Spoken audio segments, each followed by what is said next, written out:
Welcome to Lecture 4, Understanding Measures. Lectures 2 and 3 gave you the conceptual and data foundations, research design, inference, the major UK survey datasets, synthetic data, grossing up and non-response. This lecture provides the measurement toolkit, the specific concepts and indices that transform raw household income data into analytically useful evidence about poverty, inequality, and fiscal incentives. These measures appear on every page of the distributional analysis in lectures 5 through 8.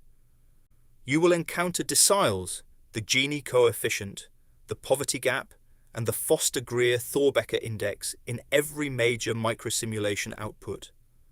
The time invested in understanding them precisely here will pay dividends throughout the rest of the course. This lecture also addresses questions that are often glossed over in introductory treatments. What exactly is income? Should we measure consumption instead? What happens when we try to measure well-being inside a household rather than at the household level? And who really bears the burden of a tax? The person who writes the check or someone else entirely? These are not academic distractions. They are questions that determine whether your analysis is measuring what you think it is measuring. If you have access to an account, please have practical demonstrations 2 and 3 open alongside these slides.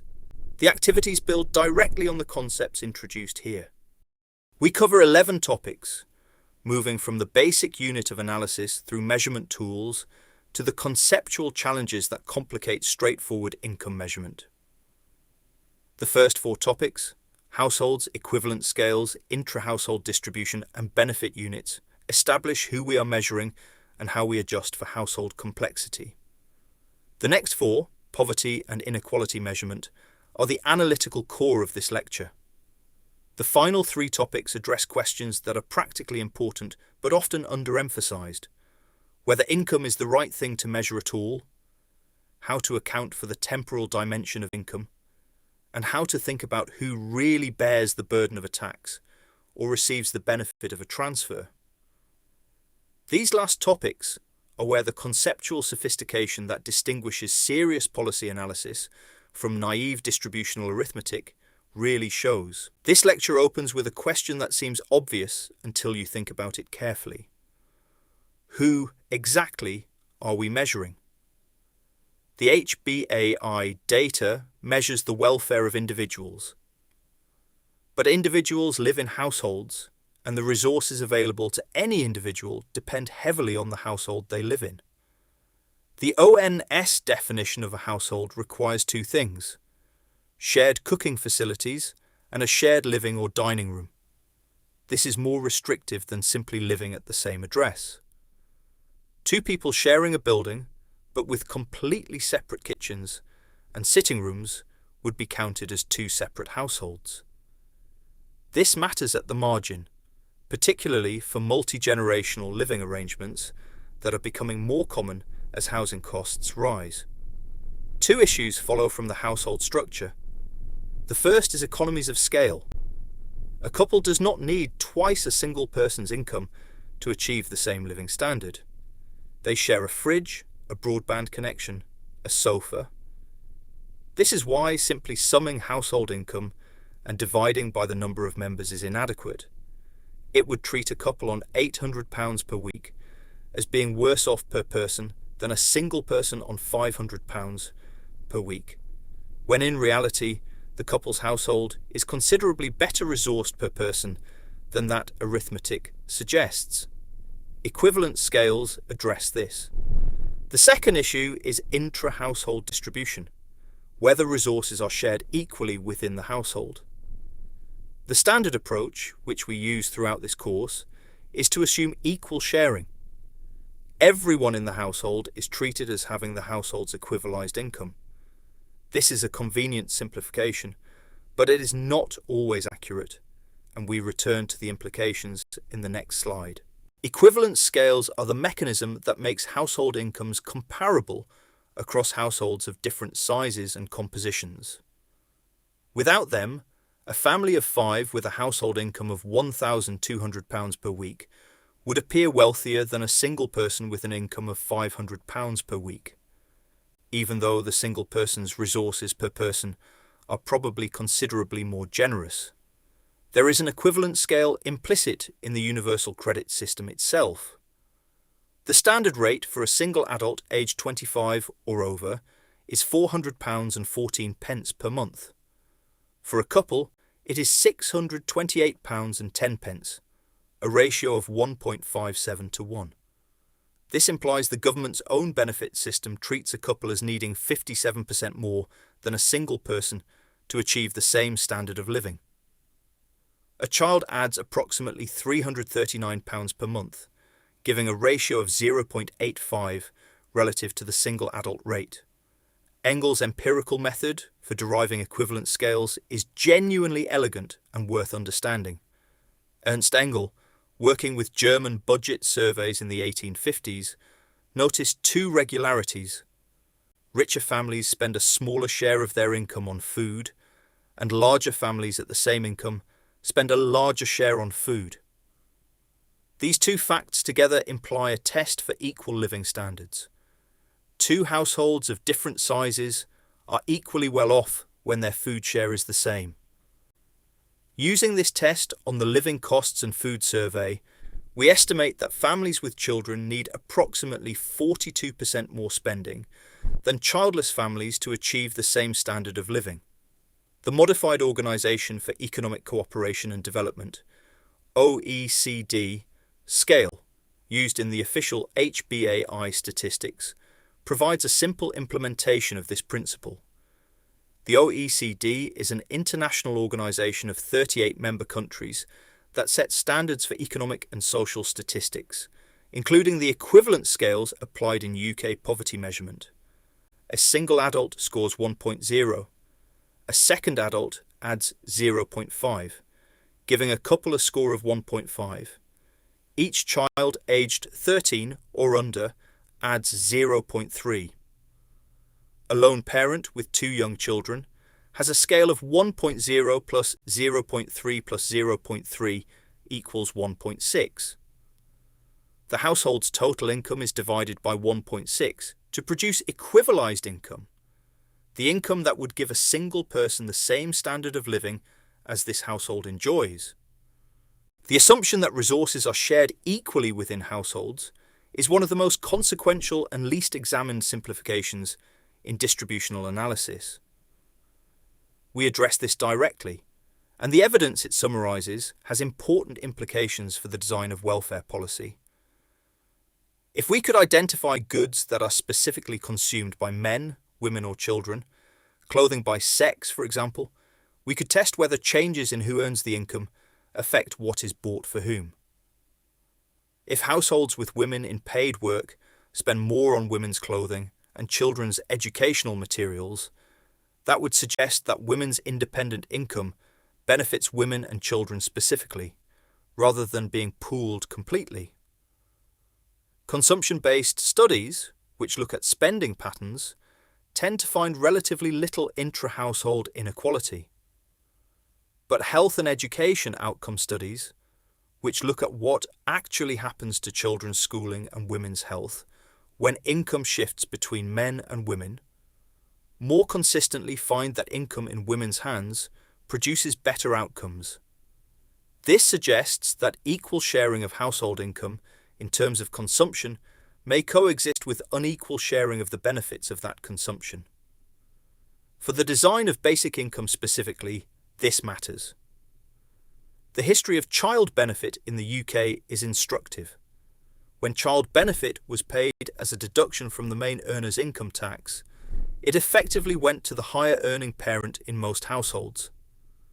When it was converted to a direct cash payment to the mother, the evidence suggests it changed spending patterns in ways that benefited children. How a payment is structured and to whom it is paid is not a neutral administrative decision. The UK poverty line is a practical convention, not an objective measurement of some natural threshold. There is no point at which a household crosses from not poor to poor, in the way that water crosses from liquid to ice. Nettle et al. 2024 shows that stress worsens continuously as income falls, with a particularly sharp acceleration as households approach the minimum needed to satisfy basic physiological needs. That threshold, the desperation point, is what the poverty line is attempting to approximate. The official UK line at 60% of median equivalised household income translates to approximately £390 per week in 2023/24, updated from the £304 figure in earlier editions of the data. This is a relative poverty line. It rises and falls with median income. When median income rises, the poverty line rises. When median income falls, as it did after the 2008 financial crisis, the poverty line falls, and relative poverty can appear to improve even if nothing has actually changed for the people at the bottom.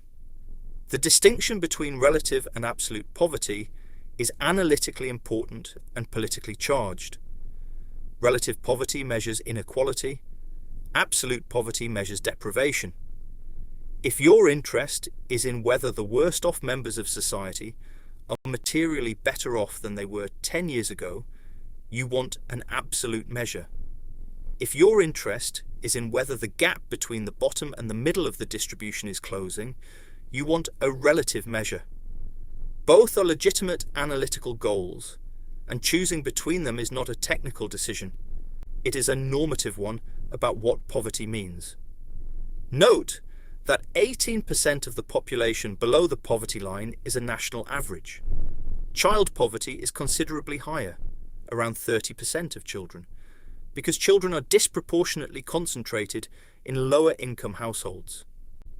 Pensioner poverty has generally been lower than working-age adult poverty because of the state pension and pension credit. These demographic patterns matter for understanding which policy changes are most likely to move the headline poverty figures. The headcount measure, the proportion of people below the poverty line, is what governments report, what journalists cite, and what targets for poverty reduction are set against. Its simplicity is its main virtue. It has a serious analytical flaw. The Alice and Bob example makes this flaw concrete. Alice has an equivalised household income of £349 per week, just £1 below the poverty line of approximately £350. Bob has an income of £203 per week, £100 below the poverty line. Now transfer £2 from Bob to Alice, take £2 away from one of the poorest households and give it to one of the least poor households. Alice crosses the poverty line. Her headcount contribution disappears. Bob is £2 poorer, but the headcount has improved. We have reduced measured poverty by making the very poor worse off. This is Dalton's principle in action. Any meaningful poverty measure should register this transfer as neutral at best, harmful at worst, never as an improvement. The poverty gap addresses some of this by measuring how far below the poverty line people are, not just whether they are below it. Summing the proportional gaps gives the total shortfall, the minimum that would need to be spent to eliminate poverty if spending were perfectly targeted. Bob's large gap contributes more to this total than Alice's tiny gap, but the poverty gap still violates Dalton in some cases. The Foster-Greer-Thorbecke index resolves this by squaring the proportional gaps before summing them.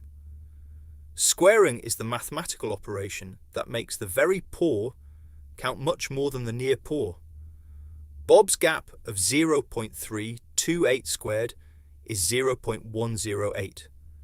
Alice's gap of 0.003 squared is 0.000009. Bob contributes roughly 12,000 times as much as Alice to the FGT index.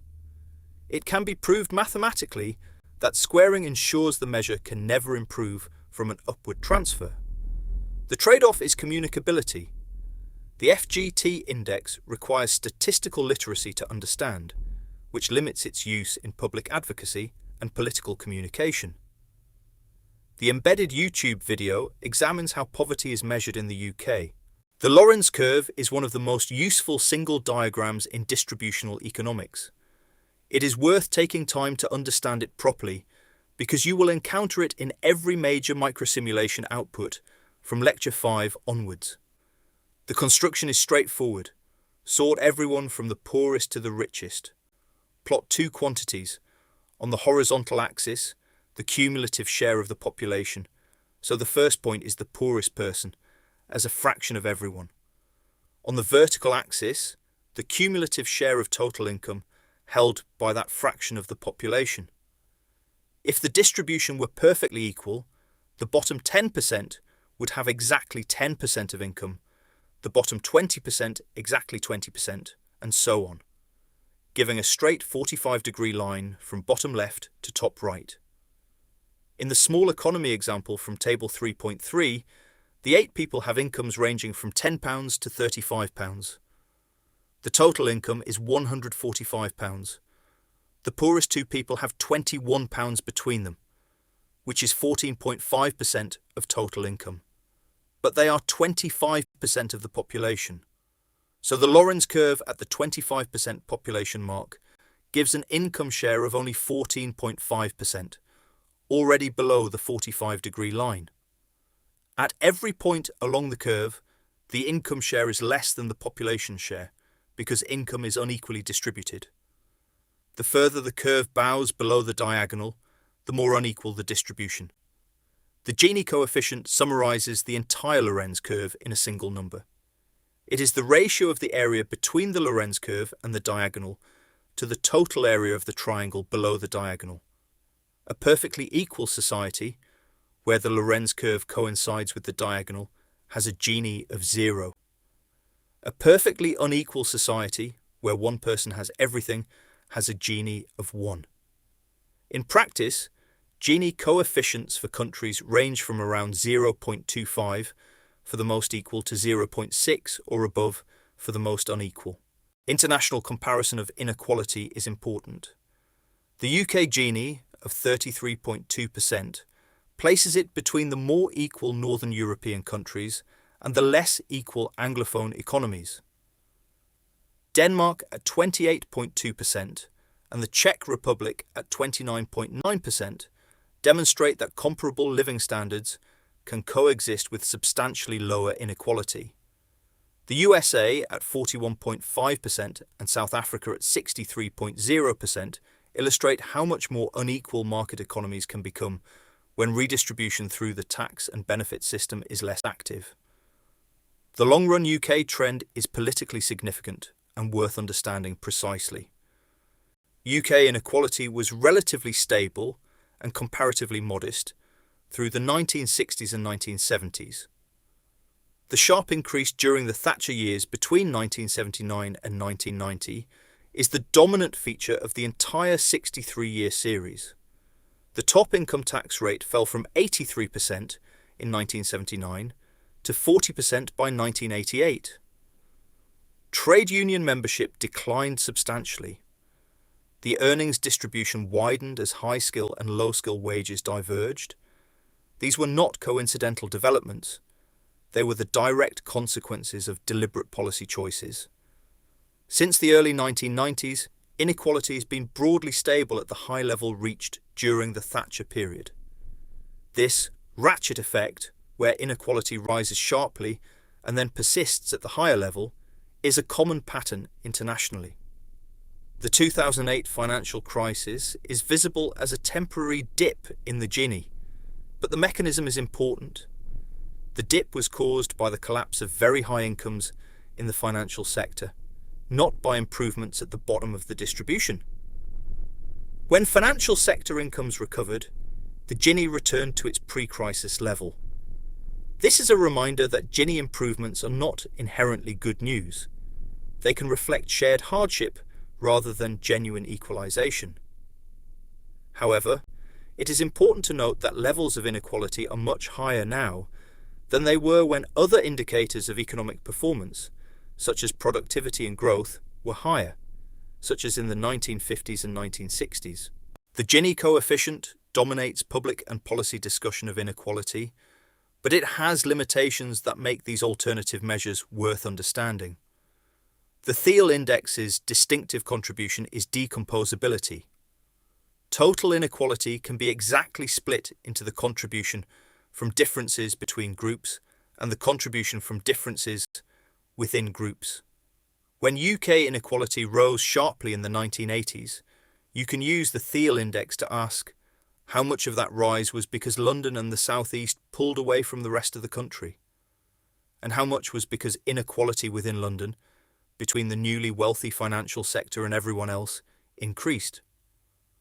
This kind of decomposition is analytically powerful for understanding the drivers of inequality change, and it has no clean counterpart in the Gini framework. The Atkinson Index makes explicit something that is always implicitly present in inequality measurement: the degree to which we care about the bottom of the distribution relative to the middle. With a low inequality aversion parameter, the Atkinson Index is relatively insensitive to changes affecting the poorest. With a high parameter, improvements at the very bottom are weighted heavily.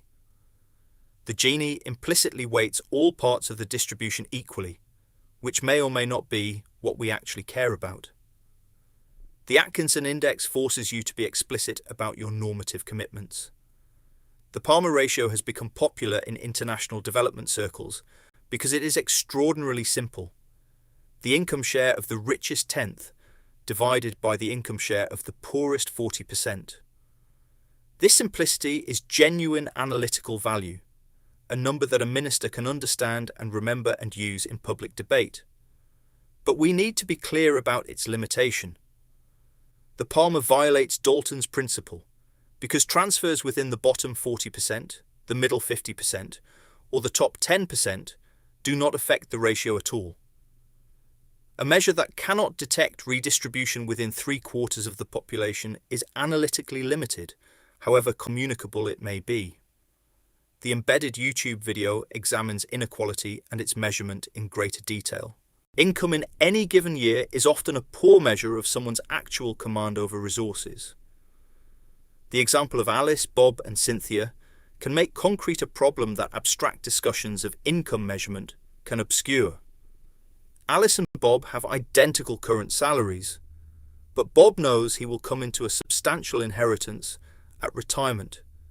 He can rationally save less and spend more now because his long-run resources are much larger than Alice's. The FRS, which asks about current income, would record them identically, but their actual welfare positions are significantly different. Cynthia, a TikTok sensation, has earned £1 million this year. She may earn very little next year. A snapshot of current income makes her appear extremely wealthy. But if she is sensible about managing this windfall, spreading it across her lifetime rather than spending it all immediately, her permanent living standard may be quite modest. Again, the FRS and HMRC would record her as very rich, but her sustainable consumption may be unremarkable. The natural response is to measure consumption rather than income. What people spend reveals their own assessment of their sustainable resources. But consumption has its own measurement problems. The fridge problem. If you buy a fridge this month, your spending on fridges is very high.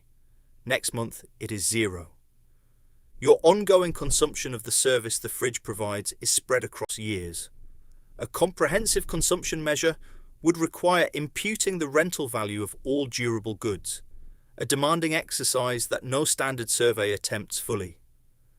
Housing is the most practically significant case.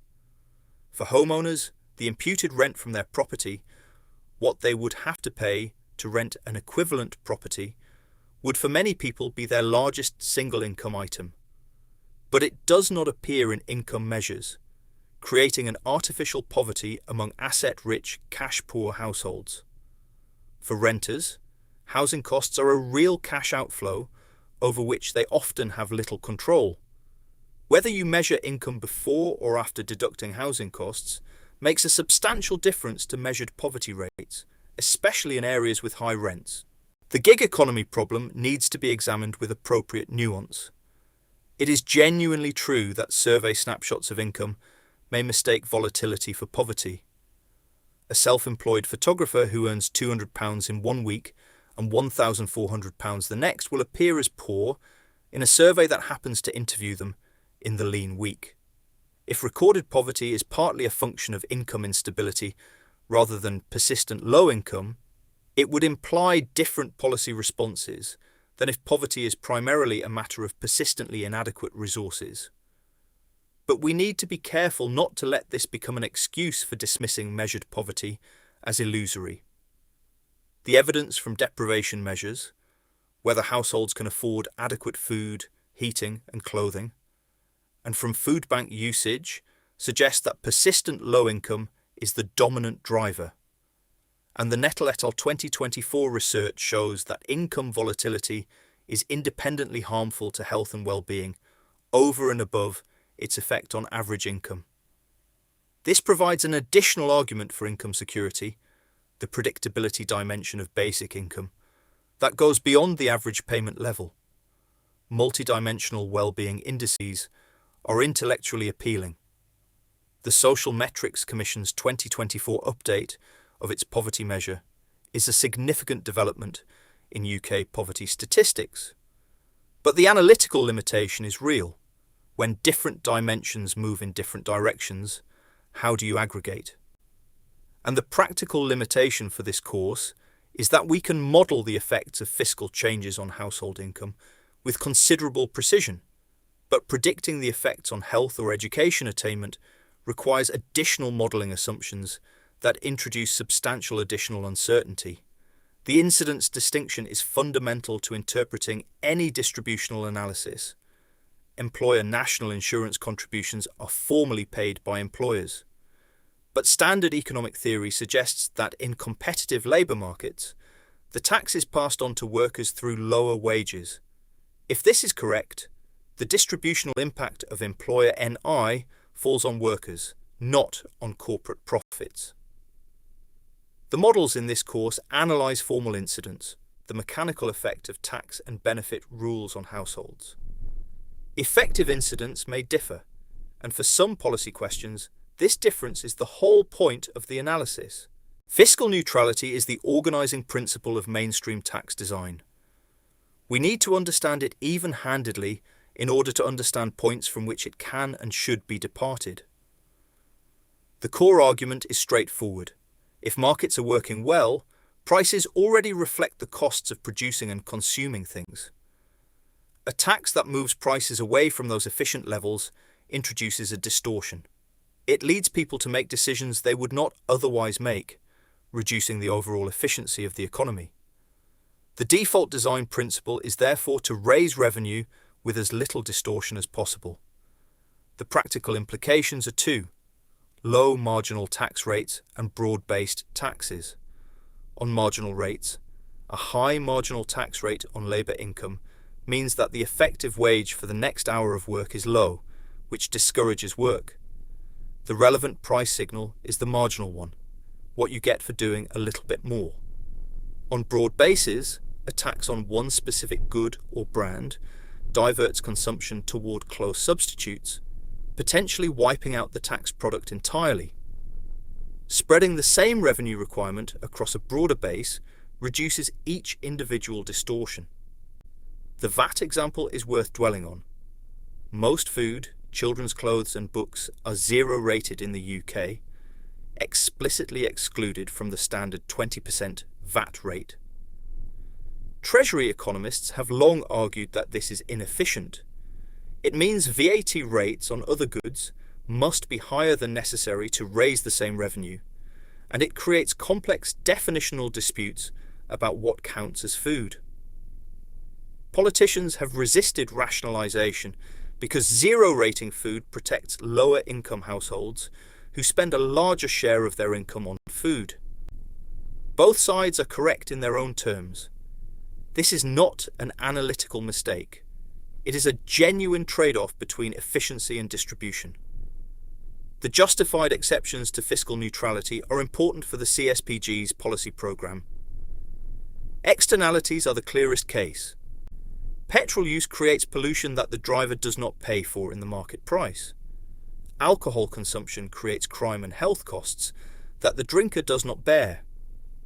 Taxing these goods deliberately moves their prices toward their true social cost. This is not distorting, but correcting. The zero-cost constraint is a separate concept. Whether a reform package should be designed to be revenue neutral overall, there are often good reasons to design non-zero-cost packages. Counter-cyclical demand management, investment in long-run efficiency, but we need to be clear that you should always know the net cost and have a credible justification if it is not zero. The title of this conclusion, Measures Are Arguments, is the single most important idea to carry away from this lecture.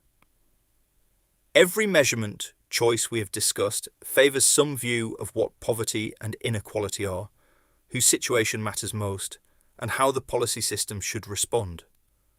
That is not a reason to be sceptical of measurement. It is a reason to be explicit about what your choices imply. The first thread is the unit of analysis. The equivalent scale you apply is a quantitative expression of a value judgment. How much better off is a couple than a single adult, and by how much does a child increase needs? The modified OECD scale says a second adult adds 50% to needs, and each young child adds 30%. Those are not derived from first principles. They are calibrated estimates whose exact values determine which households fall above or below the poverty line and what policy a model recommends. Change the scale, change the answer. The second thread is poverty measurement. The headcount, the poverty gap, and the Foster-Greer-Thorbecke index each tell a different story. The headcount falls when Bob transfers money to Alice, even though Bob ends up worse off. That is not poverty reduction, but a statistical artifact of a measure that does not satisfy Dalton's principle. The FGT index solves this by squaring the gaps, so deep poverty contributes far more weight than shallow poverty. The choice between measures is not just technical, it is a decision about which households the measure is designed to protect, and that decision has political consequences. The third thread is inequality measurement. The Lorenz curve and Gini coefficient are visually compelling and internationally comparable, but the UK Gini of 33% conceals the fact that inequality is driven heavily by what happens at the very top and very bottom of the distribution, which is exactly what the Palmer ratio reveals. The Thiel decomposition goes further, showing how much of the rise in UK inequality since 1979 reflects a London and South East premium pulling away from the rest, and how much reflects inequality growing within each region simultaneously. Use the Lorenz curve to show the shape. Use the Palmer to show the political story. Use the Thiel to show the structural geography. They answer different questions. The fourth thread is the measurement of what. Current income can wildly misrepresent sustainable living standards. Consumption is better at capturing permanent income, but requires imputing rental values from durables. Housing is the hardest case. Homeowners' largest income item is notional imputed rent, while renters face real costs over which they have little control. The before housing costs, BHC, and after housing costs, AHC. Measures exist because these differences matter for policy. For renters in the bottom two deciles, the gap between BHC and AHC poverty status is not a statistical nicety. It is the difference between appearing above the poverty line and being substantially below it. The fifth thread is fiscal neutrality and incidence. These concepts bridge measurement and model building. Fiscal neutrality tells you what a reform costs in net terms. Incidence tells you who actually bears that cost, not who is legally liable, but who ultimately absorbs it through lower wages, higher prices, or lower returns to capital. Microsimulation models formal incidence by default. That is a simplification you should always disclose and sometimes correct for. Lecture 5 builds the model that produces all the outputs this lecture has described. You will write code that calculates tax liability and benefit entitlement for each household, aggregates to produce fiscal totals, and generates the decile chart showing who gains and who loses. The model will output a Gini coefficient, a poverty headcount, and a poverty gap. You will now understand what those numbers mean, why equivalization affects them, why the Gini can stay flat while the Palmer worsens, and why the choice between BHC and AHC framing can shift the headline poverty figure by several percentage points. That understanding is what separates a researcher who produces model outputs from one who can defend them. If you have access to an account, please now proceed to practical demonstrations 2 and 3.